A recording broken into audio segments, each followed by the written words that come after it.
I'm Tammy Bishop, and I'm from Wayne Community College, and I'm going to talk to you, well, we're both going to talk to you today about the structures of the redesigned curriculum. Preparing instructors also is preparing for the redesign. So when you come out of this meeting, I'm hoping that you will come away with questions that you need to get answers for. The first thing we just want to overview real quickly is what the task force did and how preparing instructors is so important.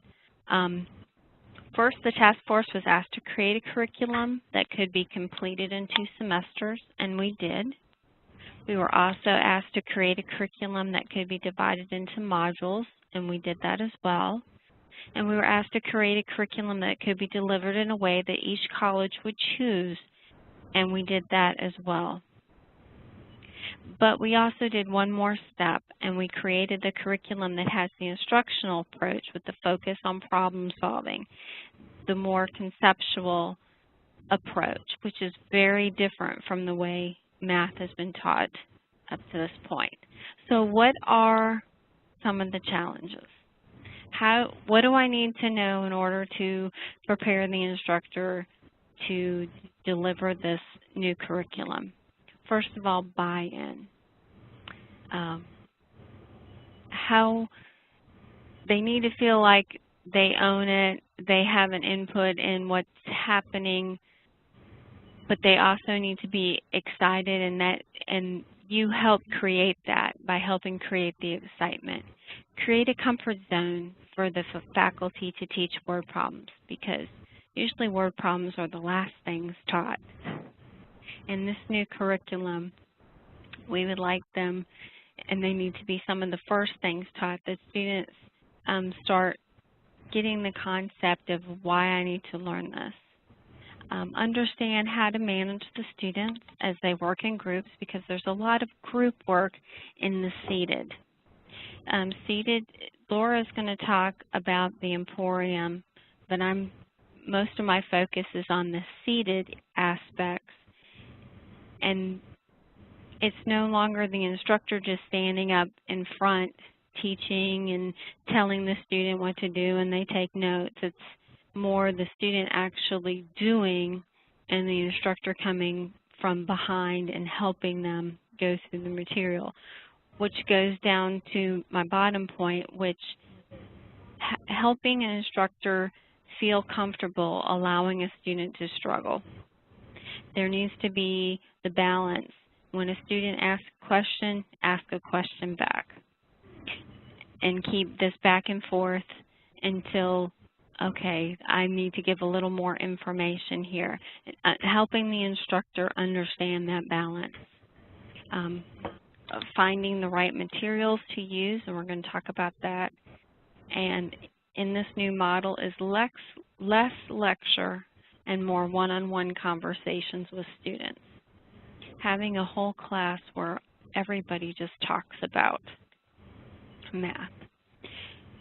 The other key component to this with the seated model, as well as this whole change, is communication, communication, communication. Instructors just need to know that they have a voice and that you are telling them everything. If you sometimes we're afraid to call meetings because, especially with adjunct instructors, they're not paid to do that, but they want to have a meeting. They want to come. They want to just be able to talk about what's happening in their class, how things are changing. So communicate everything to them.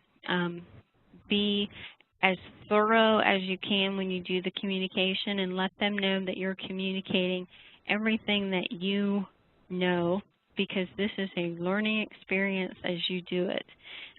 Just to give you a little bit of history of where Wayne is coming from, we are beta testing this spring, which means we're still in the Math 60, 70, and 80 shells, but we're actually teaching the curriculum. So all of our classes have been taught the modules in this new seated delivery type. So now, after you finish this webinar today, and if you decide you want to go the seated route and the Emporium route, if your choice is the seated route, these are some questions that you need to ask yourself and decide. Is the class going to be seated with no access to the computer lab, seated with a computer lab, or seated combined with a modified self-paced model? You get to choose. Other considerations that you want to make is, will you use a text? And then if so, what kind of text will you use? Will you use the standard textbook that's out there now and pick and choose, or will you have one custom-made put together for you? Will you have the students do skill or conceptual on the computer, or both? If you use a computer, will it be scheduled or will it be their homework? Or will you create locally created worksheets for group problem solving to help lead the group along?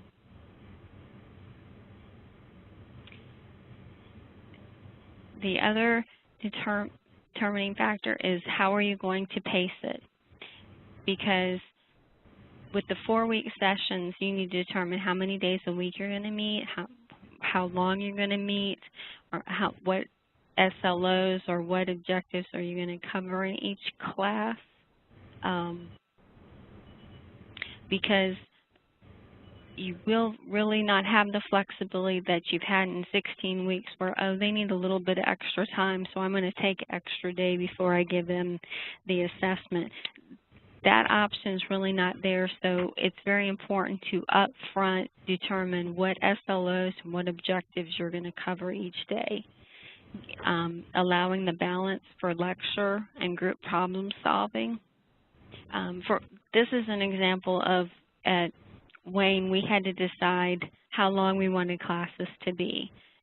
Did we want them to be the standard 50 minutes? Did we want them to be 100 minutes and meet 2 days a week?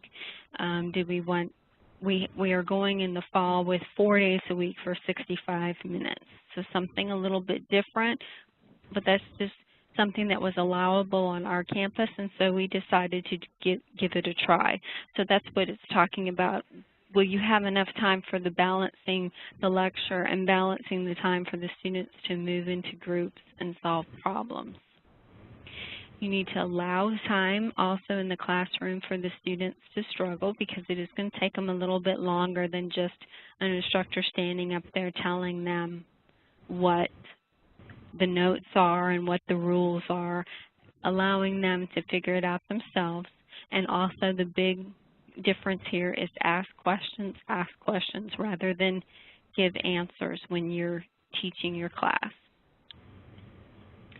And then when you get ready to end the module, who's going to write the exit exam? Is it going to be a whole department exam or the individual instructor? The conceptual test questions, if you read most research, it usually states about 40% should be conceptual with 60% skill and drill. And remember, 80% is mastery. And also in those 4 weeks, you need to leave time for remediation and retesting. Another question to involve your student services is, how are you going to register the students? Are you going to register them for all 4 sessions up front? Are you going to do a registration every 4 weeks? What if a student fails or withdraws? How will they need to be taken out of the computer?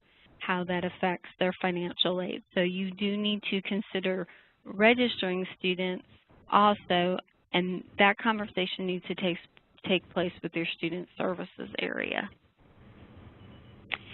Now, the next 2 slides are just sample schedules. I should have put the word sample on there, but I didn't.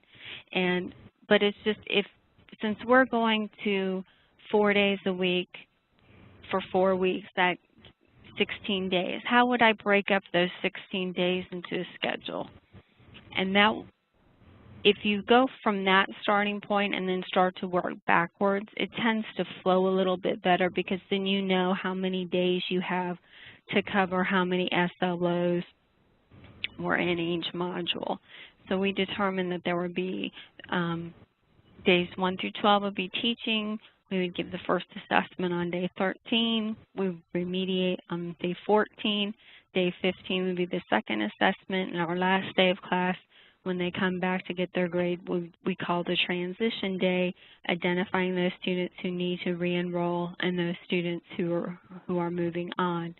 That's an example of a 16-day schedule, and if you were going to go 5 days a week, here would be 20 days for a 4-week schedule. And again, that's a local decision. Our purpose today in teaching this webinar is just to give you examples of what we do, because if you go back to what the Math Task Force was charged with, we weren't charged with telling you how to teach it and how many days. We were charged with developing a curriculum that could be very flexible and work through many different types of delivery and many different types. So you need to determine those areas. Resources. Those who participated in the workshop at Wake Tech had received a list of all the Math Task Force members. Pick one that's going to do, first of all, pick the type or the way that you plan to deliver it, and then pick a mentor, someone close to you who's doing it that way, and work together. Because I've learned a lot from some of the other colleges who are a little bit ahead of Wayne, of some of the pitfalls that they fell into we were able to avoid. Success NC has the webinars on there, and also we're working on right now with the NCLOR to get a toolbox together. Now, how do we train instructors, especially adjuncts? Use technology.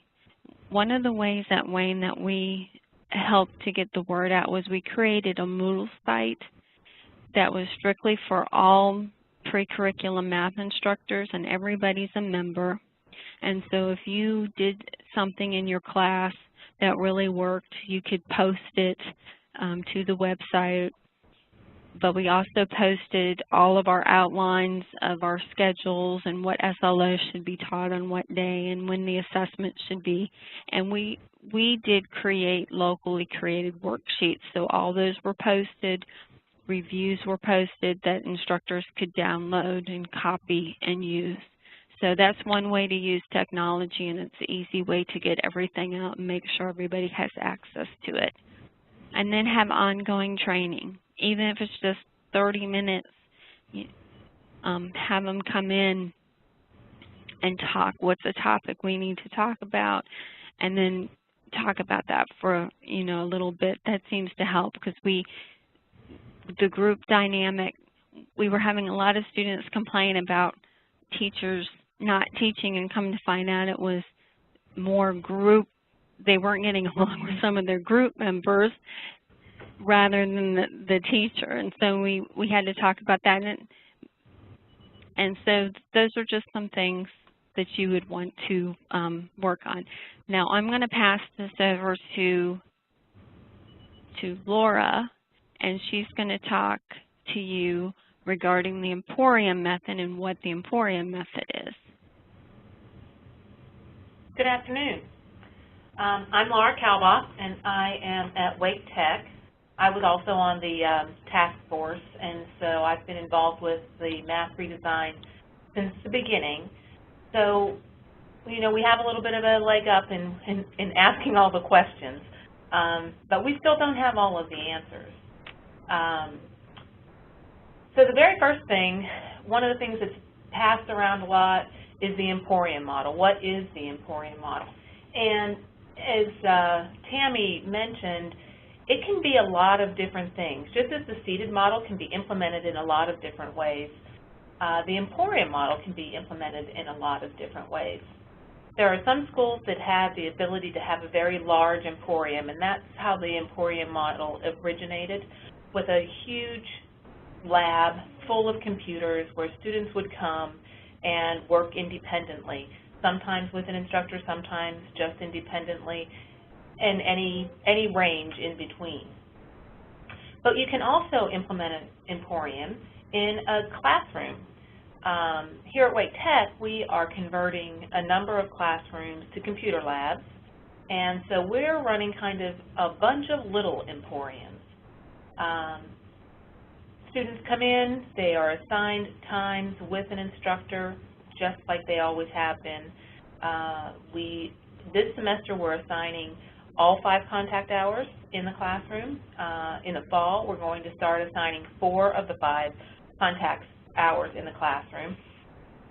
So you may or may not require that all contact hours be met with the instructor, but of course, then the remaining hours are completed in an online environment. So why choose an Emporium model? I think it addresses a couple of design principles that are very key. One is to allow students to move at a pace appropriate for the individual student. So an Emporium model, in the context of a shell course, which I'll get to later, allows students to move as quickly as they can or as slowly as they need. It really allows the curriculum to be tailored to an individual student's strengths and weaknesses. And that's why we've chosen to try, anyway, to go with the Emporium model. And again, this is just reiterating that a student can move more quickly, because if you're in that situation where a lot of the instruction is done in a computer-mediated way, then students can go at their pace. They can complete more modules than required. Right now in the math, 60, 70, and 80, kind of using those as a shell, each course is going to require that a student complete 3 modules. If a student can do that quickly, say they're in Math 070, they get up through module 50, they can go on and take 60, 70, and 80 and possibly take care of that 2 levels of math, what would currently be 2 levels of math in 1 semester by completing more than the minimum required number of modules. We are having success with that here. As of our midterm, we had about 5% of our students who had already completed their first course, the course that they originally signed up for, and were working into their second course. That second course then, of course, is given to them free of charge. On the other hand, they can move more slowly if necessary. Some students don't pass Math 060, 70, or 80, and in the end, not all students are going to pass these modules on the first try. In an Emporium, a student, instead of just failing that module at the end of the 4 weeks and restarting in the next 4 weeks, would be able to maybe take 6 or 8 weeks for that module. The next module, maybe they'd be able to go through more quickly, maybe not. Maybe they're only going to get through 1 or 2 in a semester. We would be then allowing them to get credit for whatever they complete, even though they haven't completed the minimum number required to get credit for Math 060, 70, or 80. And then the other thing is, you know, students get the support of their instructor at the time when they need that support. One of my instructors, when we started talking about this last year, said he started looking at his class and noticed that he was really only talking to about 25% of them in the old model, in the traditional model, as he was up there lecturing, because some people were so lost they really weren't where they needed to be to understand what he was talking about, and some were so far beyond that they were bored because he was holding them back. This model allows an instructor to work with a student at the time they need the help. If they're clicking along, then they can click along, and when they get to a point where they need help, you know, that instructor is right there ready to help them out. If they're not clicking along and they are needing more attention throughout, then the instructor is there for those students as well. So I think that in a basic thing, just like Tammy was trying to get you to understand that there's just lots of questions to ask, some of the things that you need to know about going Emporium is that you need to have computers for students to use. You need to have space set up those computer labs, whether it's a large lab or a number of smaller labs. You need to choose the online instructional materials that meets your curriculum requirements. That may be what you use now, it may be something else. And you need instructors who are trained in how to be effective in this new model. So, for computers and space, that large emporium model, you need to find space for that if that's something that you want to do.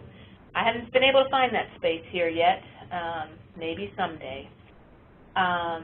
You also need to decide how many computers are going to be required for the student population that you have. There's some real good guidelines at the NCAT website. That's the National, oh man, it's academic transition. I can't remember what the C is for. But NCAT, I think it's .org, they do a lot of work with redesigns, and they have a lot of good guidelines for that, so it's a very good resource for you. And then you have to talk about how many hours will be required. So this is a scheduling issue now. Do you want students to meet all of their contact hours, and that's what we're doing here at Wake Tech this semester, in the computer lab or emporium with their instructor? Do you want to have them meet just some hours with the instructor and then allow the other hours to be done in a college computer lab, or do you want to let them do it anywhere in the software? Do you want to have no set hours in the emporium? I don't know anybody in North Carolina that's doing that, but that would be a possibility. And the possibilities are endless. You can just have so many different iterations of this. I've been asked many times, how many ways do I see this turning out? You know, publishers want to know that. How many kind of models do you see? And I always say 58. Another model would be more like what we're doing, flexible pacing in computer classrooms. We've converted our classrooms here to have 20 computers, but you could do more than that. That would depend on how much help you have. Our instructors are tired coming out of 2 hours in a computer lab with 20 computers in it. Many schools are able to get tutors or other kinds of help in the classroom with the instructor, and then that would allow you to have more computers in the lab. Again, how many contact hours? We've just gone back and forth and around and up and down trying to figure out in the fall when we have 4 hours meeting in class and 1 hour being completed outside of class. Is that a hybrid? Is that web assisted? What to do? We have gotten permission to make that a web assisted class, and so that's how we're going to be coding them here at Wake Tech. But again, the possibilities are endless. It could be a hybrid class if you had less than 50% meeting with the instructor and the rest being online. So it's how you can get your registrar and financial aid and all of those people to agree to what will work. Now, I think one of the really important things in an emporium is to choose good instructional materials. And there are a lot of good materials out there. But you need to be clear about your requirements when you go to publishers. I would consider making a rubric. That's what we did. We had a brainstorming session. What are all the things we need to see in a software to make it worthwhile for us to use? And then we evaluated the software based on what we had outlined. We went back and forth to the document that the task force put together many, many times throughout that to make sure that as we created the new curriculum that we were following the student learning outcomes and the outlined curriculum information. So that was really important to us. One of the things that was important to us, this next point, is it important that students do only what is required, was we wanted to have some intelligence built in. so that a student didn't have to do 100 problems if they really only needed to do 5 to show that they understood the material. So do you want some kind of intelligence built into your software? The conceptual approach that Tammy mentioned is really important to the redesign. It's something that I think makes our redesign kind of unique. It's not a skill and drill and push them forward. We really want to create conceptual and contextual situations for students so that they understand the math at a deeper level. So how is that built into your curriculum? Is that going to be part of the online product or something that you supplement with written material? And that goes to the next point. Is all of the work going to be completed online? Will you have a textbook that you work out of as well? Will you create a workbook that you have students use along with the software? Will your department write these supplements, or will you take things from a publisher? And then will testing be done online or on paper? I would say that testing must be proctored in either situation. So if you're going to allow it to be done online, then you certainly want to make sure that you have the control so that students are proctored when they take those tests. Lots and lots of questions here. So, training instructors, just as in the seated model, in an Emporium model, training instructors is critical because instructors are going to move from being just a lecturer to being the teacher in a as-needed, on-demand basis. My instructors tell me that they are running the entire time they're in class. And I actually observed a class this morning, and you know, moving from one student to another. A student needs a quiz, going and getting a quiz. A student has a question about a problem that they're working, you stop and you work with that student. Then you move to another student there or working somewhere else. So you have another question to answer about something else. So you have to be able to turn on a dime. It's very important to have an instructor who's willing to work with students individually that way. I also saw in this classroom this morning that students worked together very well. I was sitting right behind 2 girls that were working together, and they were working together appropriately. Obviously, the instructor had done a good job of letting the students know what is appropriate and how they can help each other. And question, question, question. The important thing, just as Tammy said about the seated class, is that when we quit giving information to students, but we ask them questions to help them understand what the math means. You know, we're trying to go deeper here. So we want them to be able to understand what is going on. Now I'm going to go through a couple of slides here in a few minutes, and in each one is a picture of a different emporium. I thought you might be interested in seeing that at some different schools here in North Carolina. So again, more questions. Will all of your instruction be online, or will there be some instructor-led opportunities? That might be, there was a school in Tennessee that I talked to who they one day a week had a classroom where students met with their instructor. Instead of meeting in the computer lab, they met in a classroom, and they tried to create these kind of generic lab situations where instructors would actually teach for the day. We have a school here in North Carolina who 1 hour of their week is spent on study skills. We have several schools, and something that we're going to try to do in the fall. One of the reasons we're going to 4 hours of contact hours instead of 5 is so that we can open up some classroom time to present workshops and mini lectures. So if anybody that week is struggling with factoring, on Friday there's going to be mini lectures on factoring 3 times, you know, in these various rooms, and anybody can go. The out-of-class requirements can be very specific, or they can be, you know, depending upon the software that you're using, or it can just be continuing in the software.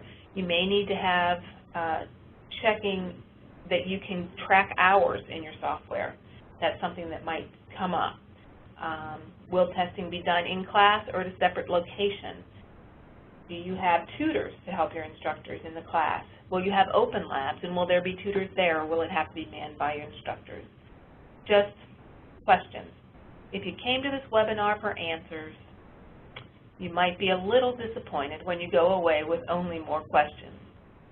You can't do what Wake Tech does. You can't do what Wayne does.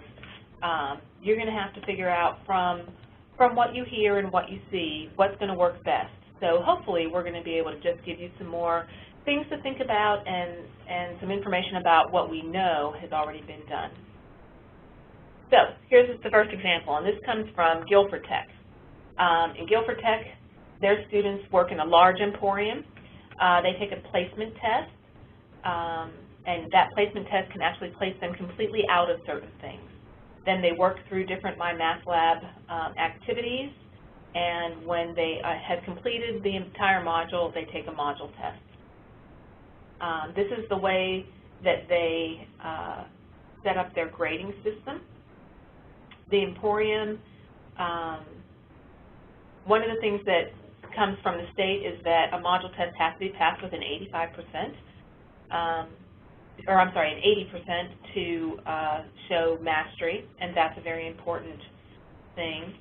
And Guilford Tech has been doing this for a couple years now. As a matter of fact, they're in Texas right now reporting out to NCAT on their redesign, and they have had some really good success with this. This is their Emporium. You can see it's a pretty large room, and you can see that there are instructors talking to students throughout. It's a very interactive model to have students working in an Emporium. The second model is from Robison. Again, they have been doing this with an NCAT grant for a while, but they do theirs differently. Theirs is large, but not nearly as large. I think they have 44 computers in their Emporium classroom, and then they have a separate open lab.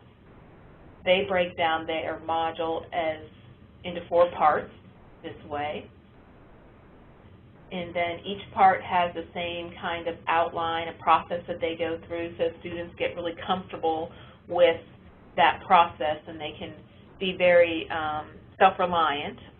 One thing an Emporium certainly does is make students responsible for their own learning. This is their grading scheme.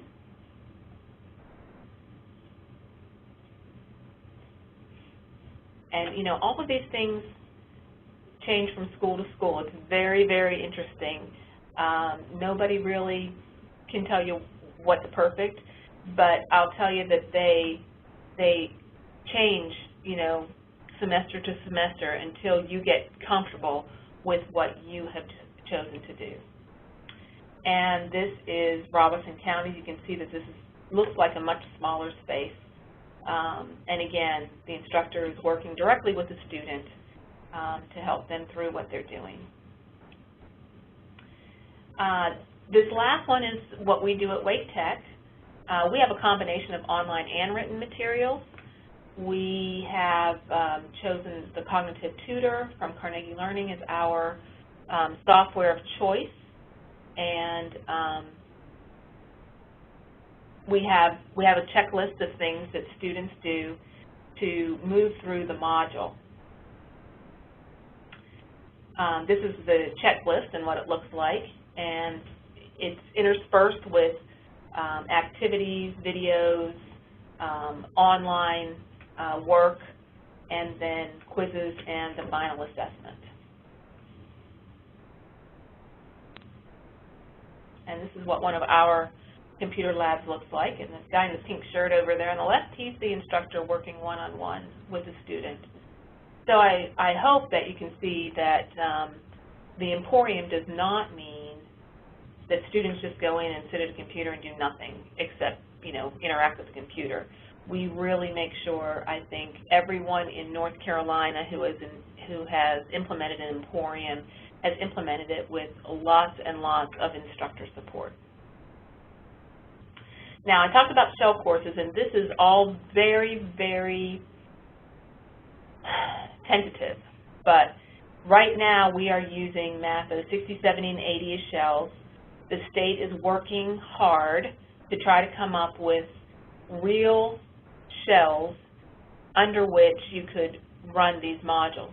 So a shell would be something for a student to sign up for, to give them a seat in a classroom at a time. But then when they got to that classroom, they would work on whatever modules they were required to work on.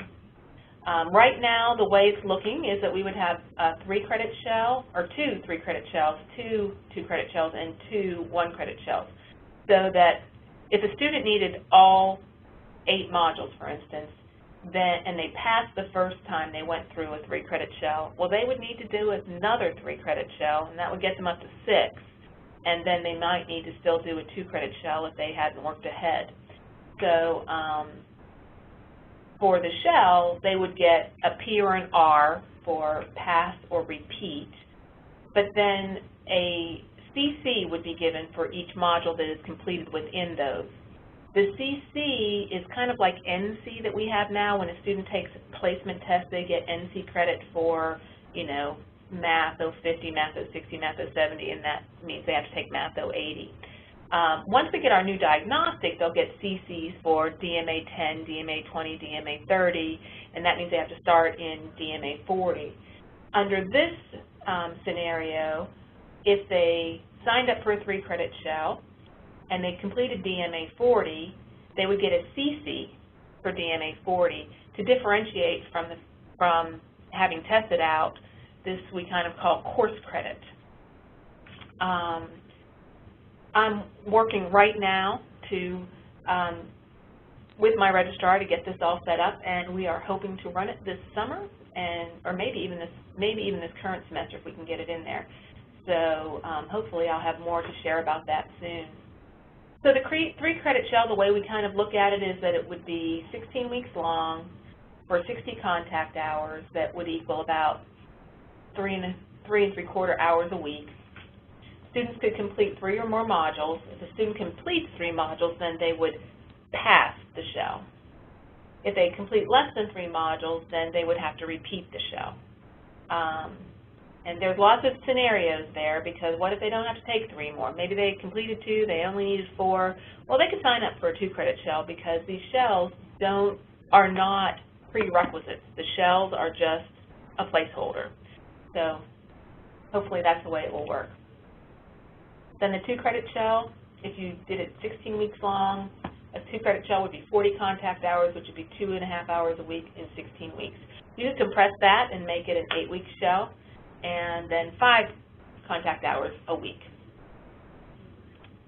And then the 1-credit shell. I don't think you would ever run a 1-credit shell for 16 weeks. You can make it 4 weeks, or you can make it 8 weeks, but it would be a total of 20 contact hours. So I think I talked fast enough and I got done in the time that we wanted. I know that there have been some questions coming up, so I think Dan's going to help us take care of answering all of your questions that have come through. That's right, Laura. Just one moment, and I'll put those questions on the screen.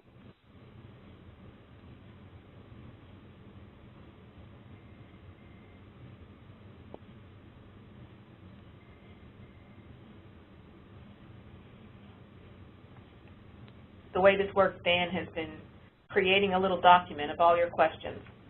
So we'll let him get that all created, and here we are. Yes, we will have a copy of today's PowerPoint available. It will be on the Success NC website. And I'm not sure how long that will take, but it will be soon. If anyone wants to contact me, I'll be glad to email it to you directly. Tammy? I'll take the second question. We just began Spring 2 registering students for the DMA, and this summer will be our first full semester of nothing but DMA courses. But what we have the students do, our advisors do, is register the student for all 4 sessions, assuming that they're going to pass. That way they're locked into the class that they need. if the student fails then or withdraws, that's where if they withdraw, let's say they're in complete session 1, but they move to session 2 and withdraw, then they're removed from 3 and 4. That way we can go in and change their schedule. If they fail on transition day, that's where we go in and change their schedule. And we let students know up front that if they fail, there's no guarantee that there's going to be that module again at the same time during the next session, and it may change their schedule. And we're trying to use that as a little bit of a carrot to give them a little bit of incentive that they need to pass the class. Hope that answered your question. Question 3, Laura, you and I might. That one came up when you started talking about. Okay. They are 1.2 contact hours. You can do 5 days a week with 1 hour a day.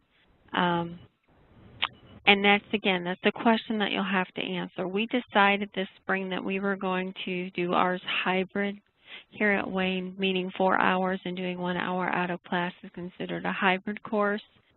But I saw the question come up about VA students. We ran into the issue with VA students.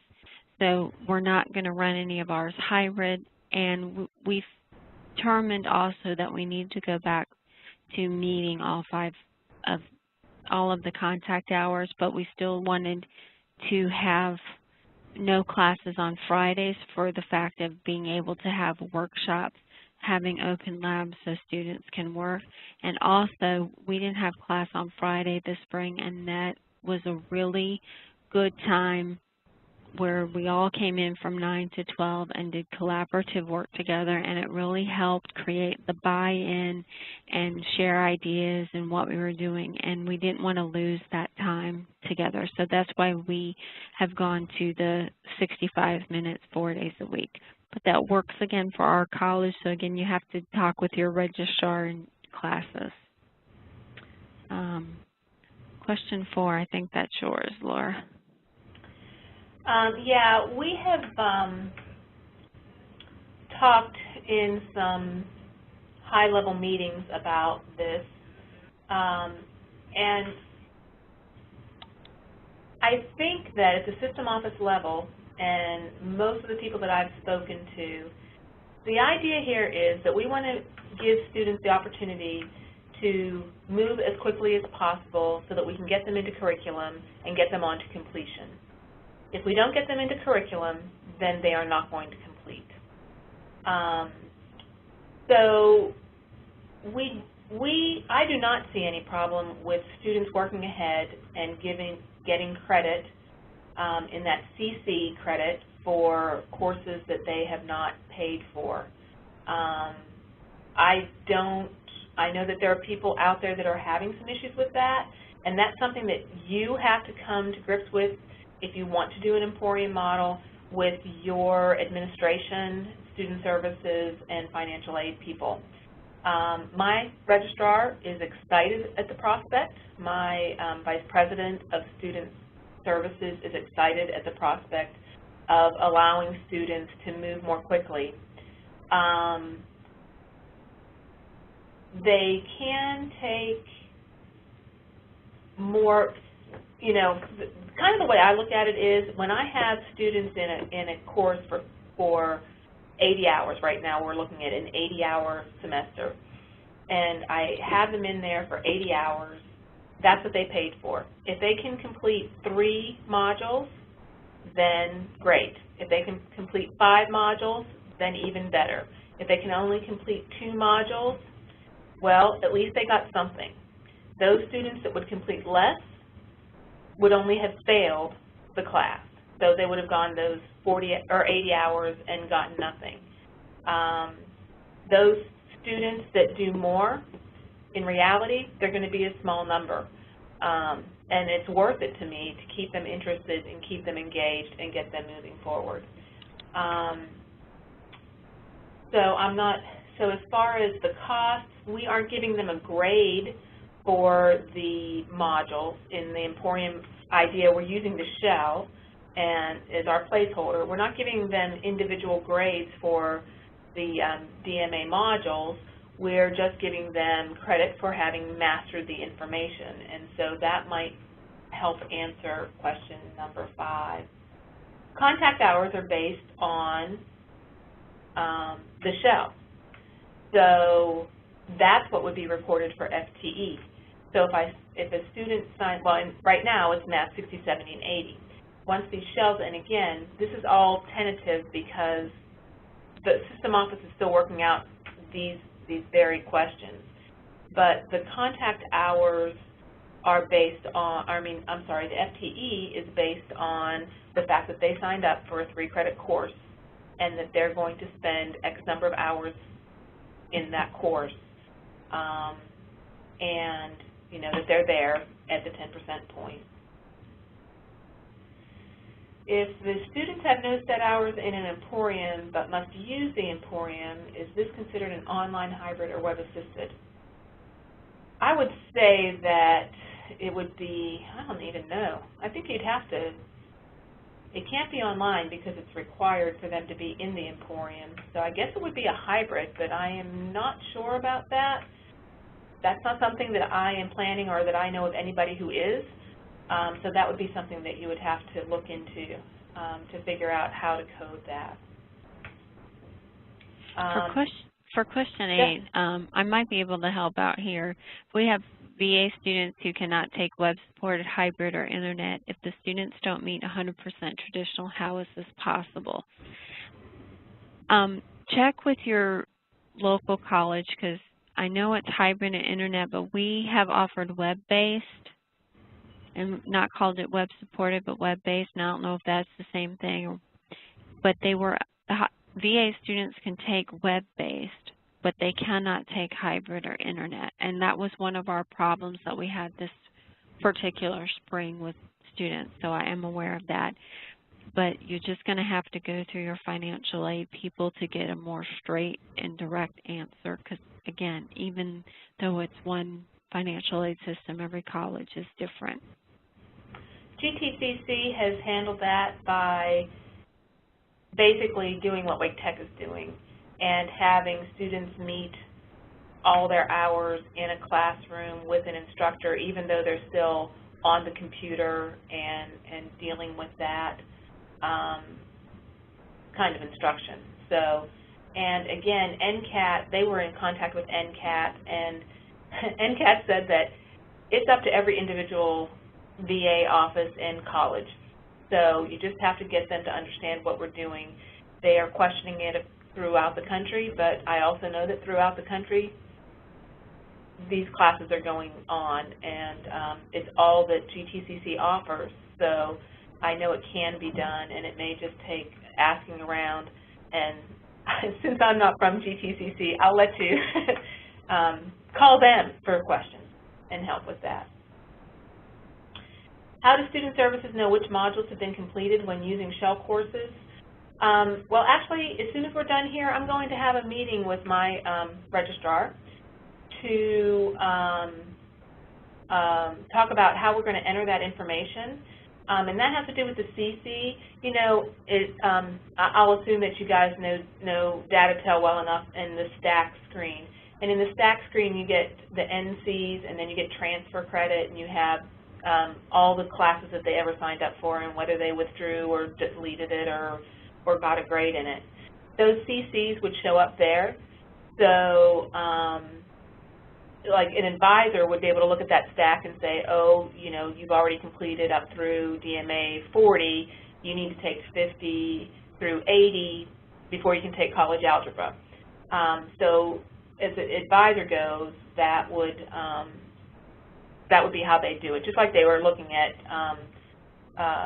Shell. Now, how that CC gets in there is a process that you'll have to set up with your college. We're probably going to have to hire somebody because we're talking about entering thousands of T-sum entries to get that in there. So what that process is going to have to be manual for a while. But again, that's part of what the system office is trying to work on, so that hopefully, as time goes on, that will become a more automated process. Once we do know what we're doing, we will always share whatever we set up at Wake Tech with anybody who wants to know. So I don't know who asked for that, but I put my email address down. It's in the chat.